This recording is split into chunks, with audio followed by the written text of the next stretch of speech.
Hai, assalamualaikum. Bertemu kembali bersama dengan saya Rusdi YouTuber terjomblo Anda, dan insya Allah akan menikah dengan orang mana?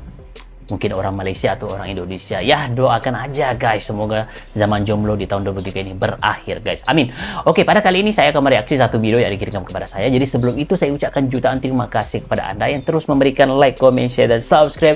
Terima kasih juga karena memberikan video-video terbaik kepada saya untuk saya mereaksi dan juga menambah wawasan saya tentang Indonesia guys. Terima kasih banyak, dan saya Rusdi mewakili seluruh rakyat Malaysia yang mengucapkan salam persaudaraan, salam cinta damai buat Anda semuanya yang sedang menonton. Love you. Oke, baiklah, pada kali ini saya akan mereaksi satu video tentang uang guys. Sebelum ini kan saya datang ke Indonesia, saya agak bingung menggunakan uang Indonesia karena ya ribu-ribu ya. Kalau di Malaysia itu kan ribu tuh udah banyak kan, lagi-lagi juta itu sudah jadi kaya di Malaysia. Tapi di Indonesia itu kalau juta-juta itu biasa aja kan, jadi harusnya triliun ataupun miliar begitu. Jadi ya, hari ini kita akan belajar bagaimana mulahnya uang Indonesia daripada zaman dulu sehingga zaman sekarang. Saya juga nggak tahu kan, jadi saya cuma tahu duit Indonesia itu, uang Indonesia itu yang sekarang begitu, yang ada yang ada 100.000 masih ada di dompet saya. Uang Indonesia saya masih simpan sebab mungkin dalam bulan 3 ini saya akan datang ke Jakarta bersama dengan teman saya guys. Cuma 5 hari gitu guys, dan saya akan pulang lagi karena saya harus menjalani Ramadan di Malaysia dan juga Lebaran di sini guys. Jadi mungkin selepas Ramadan ataupun Lebaran insya Allah saya akan kembali ke Indonesia dalam waktu yang lebih lama guys. Amin, doakan aja guys.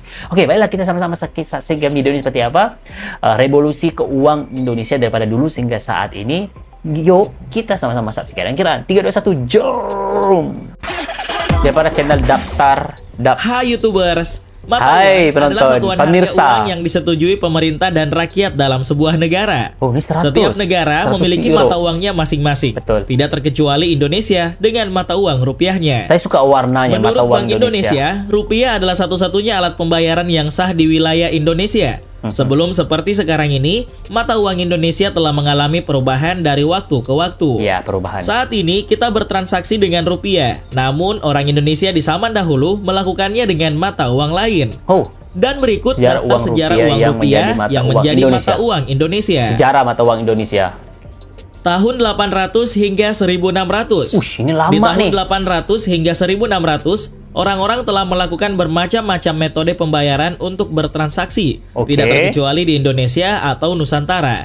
Rupanya di antara tahun 800 sampai 1600 Masehi, transaksi dilakukan dengan koin emas dan perak. Oh, koin emas. Produk koin pertama yang ditemukan di Indonesia berasal dari dinasti Sailendra yang diproduksi dari abad ke-9 hingga ke-12. Oh, begitu koinnya. Selain menggunakan koin emas dan perak, untayan manik-manik juga dipakai sebagai alat tukar. Manik-manik ini diproduksi oleh Kerajaan Sriwijaya di Sumatera dan menyebar hingga Pulau Jawa, Kalimantan, sampai Indonesia bagian timur seperti Maluku. Tidak hanya itu, di akhir abad ke-13, Kerajaan Majapahit juga menerima kedatangan pedagang Cina dan menjadikan koin tembaga sebagai alat tukar di masa itu. Koin tembaga. Tahun 1600 hingga 1942. Di tahun 1600 hingga 1942, Republik Batavia atau Indonesia atau Nusantara telah menggunakan mata uang kolonial Belanda. Hal ini terjadi ketika orang-orang Eropa mulai berdatangan ke Indonesia. Saat itu mereka membawa koin emas dari Portugal dan Venesia, dolar perak dari Bolivia, Peru dan Meksiko, yang kemudian jadi koin perdagangan utama selama beberapa ratusan tahun. Selama itu, perusahaan Hindia Timur Belanda pada abad ke-17 mengimpor koin perak untuk membantu perdagangan di masa tersebut. Karena kurangnya pasokan timah, pada tahun 1724, perusahaan Hindia Timur Belanda mulai memproduksi koin tembaga sendiri yang dicetak di 6 provinsi di Belanda dan diimpor dalam jumlah besar selama abad ke-18 hingga ke-19. Setelah itu, uang kertas pertama muncul di tahun 1752 berkat pembentukan De Bank Courant dan Bank Van Lening. Setelah VOC bangkrut di tahun 1799, Republik Batavia mengeluarkan uang sendiri dan membuat koin gulden perak pada tahun 1802. Gulden perak. Tahun 1942 hingga 1945. Di bawah masa penjajahan Jepang, yakni di tahun 1942 hingga 1945, Indonesia atau Batavia telah menggunakan mata uang yang dibawa oleh pihak Jepang. Di tahun 1942, Jepang menginvasi pemerintahan Hindia Belanda dan mengambil alih seluruh negeri. Saat itu Jepang membawa mata uang sendiri termasuk uang lokal dan gulden yang melikuidasi bank-bank termasuk The Javaske Bank. Setelah itu, terbitlah uang kertas yang dikeluarkan oleh The Japanske Regering dan menjadi alat pembayaran yang sah sejak tahun 1942 hingga 1945. Sudah ada uang kertas di uang sini. Jepang seharusnya memiliki nilai yang sama dengan uang Belanda. Begini ya, namun terjadi rupanya hiperinflasi karena mencetak uang secara berlebihan. Di tahun 1944, Jepang mengeluarkan uang yang dicetak dalam bahasa Indonesia. Stok uang kertas ini tetap dipakai oleh pemerintah Indonesia sampai tahun 1946, ketika pemerintah baru bisa mencetak uang sendiri. Gulden Nika 1943. Gulden Nika. Setelah kekalahan Jepang, Belanda kembali datang untuk merebut Indonesia dan mengeluarkan uang Gulden Nika. Pada akhir perang, sekutu Nika mulai mengambil alih kendali atas Indonesia dan mencetak Gulden Nika di tahun 1943. Sudah pakai uang kertas. Menurut catatan sejarah, mata uang ini disebarkan di beberapa wilayah di Indonesia seperti Papua, Maluku, dan Kalimantan. Namun ketika uang Nika pertama kali muncul di Pulau Jawa, Soekarno mengeluarkan dekret atau keputusan segera di bulan Oktober 1945 dengan menyatakan bahwa uang kertas Nika itu ilegal. Ilegal. Karena tidak memiliki kuasa penuh, akhirnya Belanda memutuskan tidak mengeluarkan uang Nika di kota-kota di Pulau Jawa dan Sumatera. Tidak sah, guys. Karena kesulitan mengedarkan uang tersebut, akhirnya secara bertahap uang Nika tidak lagi digunakan.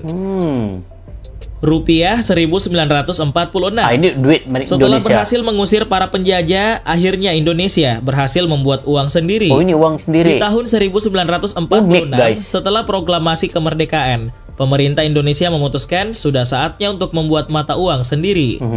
Lalu pemerintah menyatakan bahwa Bank Sentral Indonesia yang baru adalah Bank Negara Indonesia yang didirikan pada 5 Juli 1946 dan menempati kantor di The Javaske Bank di Yogyakarta.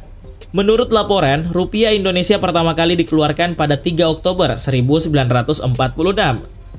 Sementara itu, mata uang yang berlaku sebelumnya seperti uang Nika atau mata uang Jepang harus diserahkan ke bank paling lambat 30 Oktober 1946.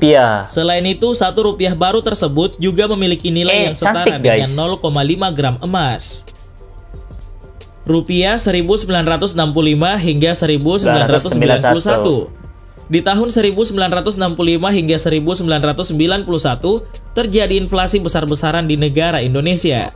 Saat itu inflasi merajalela dan naik hingga 27%, melonjak jadi 174% dan menjadi 600% pada tahun 1965.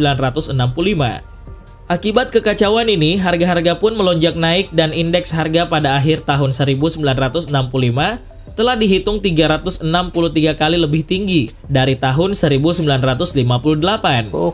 Akibat inflasi ini, beberapa nominal baru pada rupiah akhirnya berhasil ditambahkan. Udah ada nominal. Pada tahun 1970, Bank Indonesia menambahkan nominal Rp5.000 dan Rp10.000 pada uang kertas baru. 5.000 dan 10.000. Setelah inflasi terkendali, koin rupiah mulai diperkenalkan lagi, mulai dari nominal Rp1 hingga Rp100. Namun di tahun 1975, uang kertas pecahan 100.000 ditarik permanen dari peredaran. Ditarik permanen? Kenapa? Rupiah 1992 hingga 1999. Ada wajah krisis keuangan yang terjadi di Asia yang terjadi di tahun 1997 hingga 1998 telah mengurangi nilai rupiah hingga 80%. Selain itu, hal ini juga membuat orang-orang menggulingkan Soeharto dari kursi kepresidenan yang telah ia duduki selama 32 tahun. Pada Juni tahun 1998, rupiah mencapai titik terendah yang menyentuh angka Rp16.800 per $1 Amerika Serikat. Sebentar ya guys. Sementara itu, sejarah uang Malaysia sendiri saya belum tahu sedalam ini. Tapi saya lebih tahu sejarah keuangan Indonesia, guys. Ternyata uang Indonesia itu melalui banyak revolusi, daripada koin menjadi uang kertas, daripada negara-negara penjajah sebelum menjadi negara, menjadi uang milik Indonesia sendiri. Nah, uang milik Indonesia itu mulai dicetak selepas proklamasi Republik Indonesia itu dilaungkan oleh Pak Soekarno. Nah, pada tahun 1946 akhirnya keluarlah uang official Indonesia. Tapi masih lagi menjalani revolusi karena berlaku inflasi keuangan, guys. Jadi beginilah looknya. Jadi saya kurang tahu, guys, yang menonton di sini, adakah Anda masih menyimpan uang-uang Indonesia yang masih lama? Rasanya kali terakhir saya melihat uang Indonesia itu waktu saya datang ke Jogja. Ada satu museum itu di Malioboro, itu saya masuk. Di situ ada revolusi keuangan Indonesia. Tapi saya tidak bisa baca dengan lebih lama karena kita kan banyak schedule, banyak jadwal yang harus kita tuntaskan pada hari itu. Jadi tidak sempat saya baca satu-satu. Jadi melalui video ini sekurang-kurangnya saya bisa lihat bagaimana perkembangan uang Indonesia itu daripada zaman penjajahan, pada zaman Masihi hingga zaman modern saat ini, guys. Jadi kepada Anda yang menonton di sini, adakah Anda masih menyimpan uang lama Indonesia? Ayo tuliskan di ruang komentar. Kita lanjut, guys. Uang pecahan Rp50.000 yang sebelumnya bergambar Soeharto diganti dengan gambar W.R. Supratman pada pecahan yang sama. Hal ini dilakukan untuk menandai berakhirnya kekuasaan Soeharto dan memulai babak baru di era reformasi. Rupiah 2000 hingga 2005. Di tahun 2000 hingga 2005, uang kertas pecahan Rp100 dan Rp500 berhasil dihentikan produksinya oleh pemerintah. Dihentikan. Hal ini terjadi karena ada devaluasi dramatis terhadap mata uang Indonesia. 500. Namun penghentian uang ini seimbang dengan munculnya pecahan uang baru bernilai Rp1.000 dan Rp5.000. Setelah itu, yakni sekitar tahun 2004, pemerintah berhasil memperkenalkan pecahan uang Rp20.000 ke masyarakat. Sementara itu di tahun 2005, Direksi Bank Indonesia mendesain ini yang terbaru ya? uang kertas Rp10.000 dan Rp50.000 yang diperkenalkan oleh masyarakat Indonesia. Rupiah 2016. Oke, ini rasanya ini yang terbaru nih. Di tahun 2016, perubahan terbaru pada mata uang Indonesia ini yang terbaru. berhasil dilakukan. Ini yang terbaru ya. Bank Indonesia juga memperkenalkan teks Negara Kesatuan Republik Indonesia pada uang kertas. Ini uang baru Indonesia. Bukan Bank Indonesia seperti pada seri uang sebelumnya. Begini ya. Bank Indonesia pada Desember 2016 mengeluarkan 11 uang rupiah emisi 2016 dengan gambar pahlawan baru.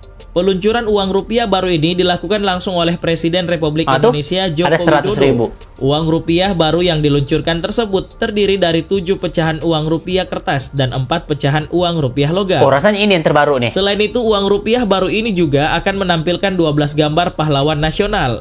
Uang rupiah kertas yang diterbitkan terdiri dari nilai nominal Rp100.000, Rp50.000, Rp20.000, Rp10.000, Rp5.000, Rp2.000, dan Rp1.000. Sedangkan uang rupiah logam sendiri atas pecahan Rp1.000, Rp500, Rp200, dan Rp100. Uang rupiah tahun emisi 2016 ini memiliki desain yang simpel dengan perpaduan warna yang lebih terang dari cetakan sebelumnya.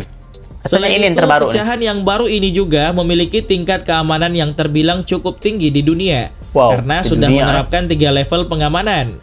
Uang kertas rupiah yang diterbitkan BI ini diklaim menjadi salah satu mata uang yang memiliki tingkat pengamanan tertinggi di dunia. Keamanan tertinggi di dunia, guys. Rupiah 2022. Ini yang terbaru. Beberapa waktu lalu Bank Indonesia resmi merilis uang rupiah kertas baru tahun emisi 2022 untuk pecahan Rp1.000 sampai Rp100.000. Ini yang paling latest, guys. Gubernur Bank Indonesia mengungkapkan bahwa pihaknya telah merilis 7 pecahan uang kertas baru. Uang-uang tersebut sah menjadi alat pembayaran di seluruh wilayah Indonesia. Saya suka warnanya, guys. Selain itu, ia juga mengatakan jika uang rupiah kertas tersebut merupakan simbol kedaulatan negara dan pemersatu bangsa Indonesia. Dalam kesempatan yang sama, salah satu menteri mengatakan rupiah tidak hanya sekedar mata uang, tapi juga menggambarkan perjalanan kemerdekaan dari suatu bangsa. Ada ceritanya, Dengan demikian, setiap lembar rupiah seakan mengingatkan masyarakat terhadap sejarah Indonesia. Begitu. Selain itu, ia menambahkan bahwa rupiah adalah satu-satunya alat pembayaran yang sah di Indonesia. Nasionalis, guys. Sebelumnya, Presiden Joko Widodo juga telah menetapkan 8 pahlawan nasional sebagai gambar utama pada uang kertas Indonesia baru tersebut. Hal ini sesuai keputusan Presiden nomor 13 tahun 2022 tentang penerapan gambar pahlawan nasional sebagai gambar utama dan bagian depan rupiah kertas NKRI. Salah satu pahlawan tersebut adalah Dr. Insinyur Soekarno dan Dr. Dotrandes Muhammad Hatta sebagai gambar utama uang kertas pecahan Rp100.000. Selanjutnya ada Insinyur Haji Juanda Kartawijaya sebagai gambar utama untuk uang kertas pecahan Rp50.000. Kemudian ada Dr. GSSJ Ratulangi sebagai gambar utama untuk uang kertas pecahan Rp20.000. Selain itu, ada juga Frans Kaisepo sebagai gambar utama untuk uang kertas pecahan Rp10.000. Tidak hanya itu, ada Dr. Kiai Haji Idam Halid sebagai gambar utama untuk uang kertas pecahan Rp5.000. Selanjutnya ada Muhammad Husni Tamrin sebagai gambar utama untuk uang kertas pecahan Rp2.000. Dan yang terakhir ada Jud Mutia sebagai gambar utama untuk uang kertas pecahan Rp1.000. Keren. Saya suka video ini guys, karena mengajarkan kita melihat bagaimana perkembangan uang Indonesia daripada dulu hingga sekarang guys. Apa yang menariknya di sini guys? Sebenarnya kan Indonesia itu bukan dari segi uang saja guys, dari segi tempat, dari segi bandara juga menggunakan nama-nama pahlawan guys. Tujuannya untuk menghargai jasa pahlawan terdahulu. Dan saya baru tahu ternyata gambar-gambar ataupun foto-foto yang ada dalam uang Indonesia itu menceritakan tentang bagaimana perjalanan Indonesia itu guys. Jadi pas ini saya harus mengumpul uang Indonesia daripada 1.000, 1.000, 2.000, 5.000, 10.000, 20.000, 50.000, 100.000. Karena itu ada ceritanya yang tersendiri guys. Dan yang menariknya lagi di sini guys, menggunakan nama toko-toko untuk memastikan anak-anak zaman sekarang tidak melupakan para tokoh yang selama ini berjuang untuk Indonesia. Betapa nasionalisnya di situ. Termasuk di sini Indonesia itu akan mencari kesempatan ataupun ruang untuk memastikan anak-anak Indonesia itu terus mengingati, menghargai Indonesia. Jadi wajar kalau Indonesia itu salah satu negara paling warganya yang paling nasionalis di dunia guys. Keren banget guys. Saya belajar sesuatu di video ini. Jadi apa yang Anda belajar melalui video ini, tuliskan di ruang komentar. Menurut Anda, adakah Anda cukup berpuas hati dengan model dan juga desain uang Indonesia terkini? Ayo tuliskan di ruang komentar opini Anda guys. Kalau saya suka warnanya, saya suka looknya, saya suka lah uang Indonesia tuh guys. Lagi-lagi kalau uang saya banyak kan, jadi itu bisa belanja banyak ya. Jadi sampai ketemu lagi dalam video selanjutnya. Salam hormat. Assalamualaikum warahmatullahi wabarakatuh. Bye bye.